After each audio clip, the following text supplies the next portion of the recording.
Hello everyone and welcome to my review on Matt Reeves' The Batman. Okay, so I just got back from the cinema and I have a lot to say about this film. I want to first start off with our protagonist, played by Robert Pattinson. So fuck all you doubters who thought that Robert Pattinson was a bad Batman, because my god, he is fantastic.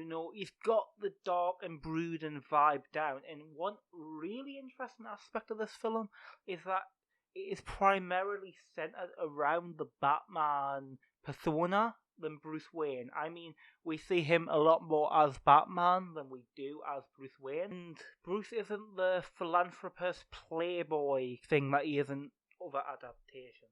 No, probably the most interesting thing about this film is that it seems to have more in common with films such as Seven than it does with anything DCEU or MCU kind of superhero related. It's a very grounded kind of serial killer story. I mean, sure, there is the casual action Batman scenes, but they don't never feel over the top. It always feels kind of like, okay, yeah, this would never happen in real life, but at the same time, I could see it. Also, Paul Dano as the Riddler is probably the best casting choice that I have seen in a decade. He really pulled out the There Will Be Blood Eli vibes for this role, and he executed it all perfectly. Definitely some Kevin Spacey, John Doe 7 vibes. The interrogation scene with Batman and the Riddler had similar vibes to the Joker and Batman in The Dark Knight, but this was executed 100 times better. They really went for a kind of angry Batman here, and I got to say, Robert Pattinson done it the best, better than Christian Bale. And I would say that, Jim Gordon in this film, also a really good actor. Jeffrey Wright, fantastic. Everyone in the film fit where they were meant to. There's also some great lines like, this must be your favourite night of the year, happy fucking Halloween, and when the Catwoman says, what do you live in a cave? The story's really split into two sections here. There is kind of the Riddler murder mystery serial killer side, and then the corruption, Falcone, gangster, Godfather, underworld vibe. And the two kind of intertwine very nicely. Cinematography, every shot meant something.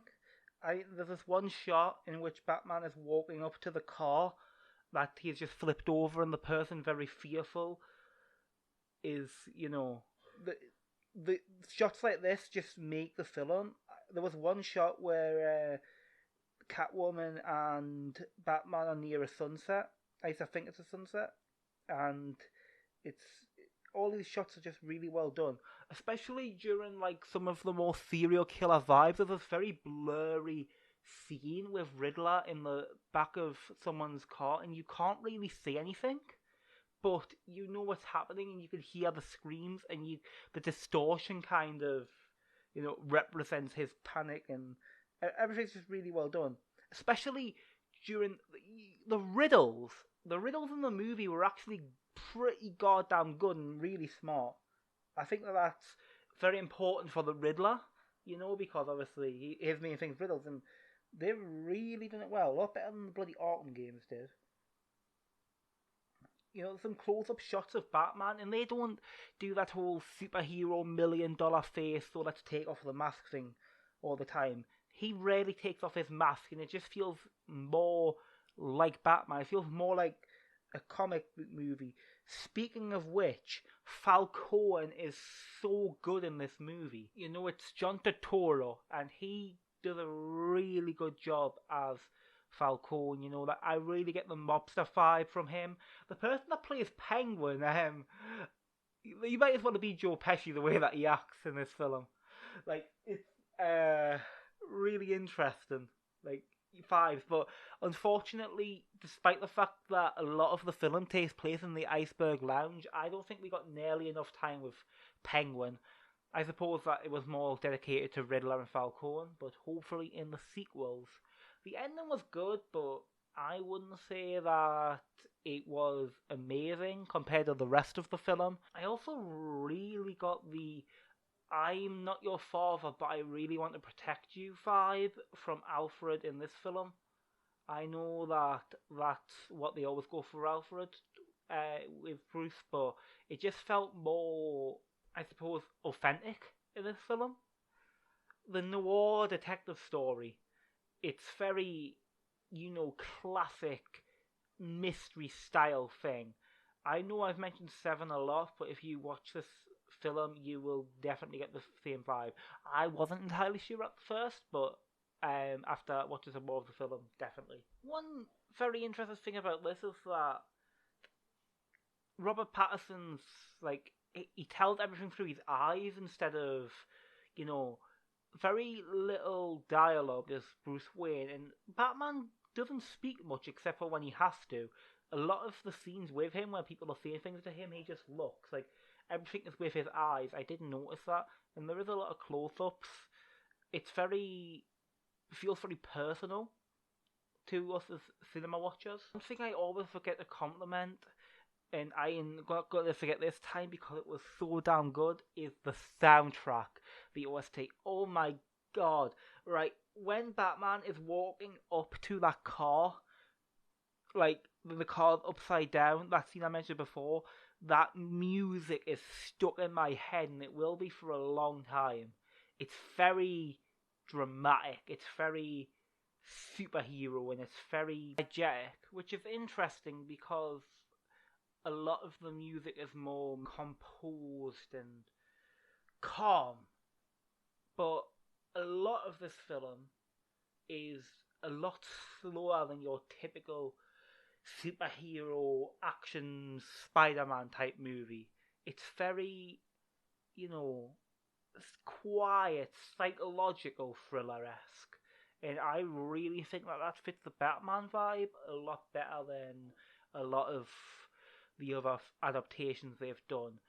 This feels more like something that you would have seen in an animated Batman movie because they tended to follow these kind of darker stories more, but we haven't really seen it covered, certainly not with Riddler, in a live action adaptation. The closest we came to so far is Gotham, where it took that dark vibe with Riddler, but in this version, Riddler isn't necessarily involved in the same way. Also, this music should get credit just for Paul Dano's a cappella. I mean, that man just belted out a tune in this place, and it was like, whoa, what the fuck? Very musical-esque. I definitely say the soundtrack carried the film a lot. Cinematography did, sound mixing's great, everything about it just works. I don't know. I'd have to cover the murders some more though. Like, they are really well done. They are very creepy, warning severe, frightening, intense scenes in this film. The film's rated a 15 in my country, so it's a lot darker than previous Batman adaptations. Which I know I keep saying, but it needs to be said and needs to be stated that this is not your typical superhero film. So don't go in there expecting that. It's more along the kind of feel that Watchmen would have than a Batman movie would be. Batman originally in the 60s, he started out as this kind of playful thing that it fit with the era, and then in the 80s with Michael Keaton, we got very playboy-esque. In the 21st century, we got the Dark Knight trilogy, and now they've kind of purged all the camp and the joy and everything, and now we just know him as this kind of fucking I am vengeance brutal motherfucker who's ready to take on the crime of Gotham.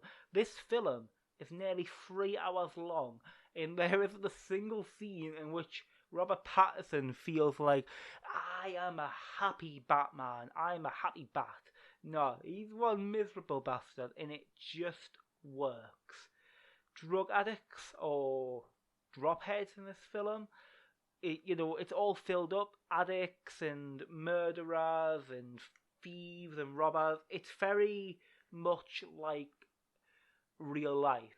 You really see he has anger issues in this film, and they really pushed it to the point of you think he might snap and he might actually kill someone.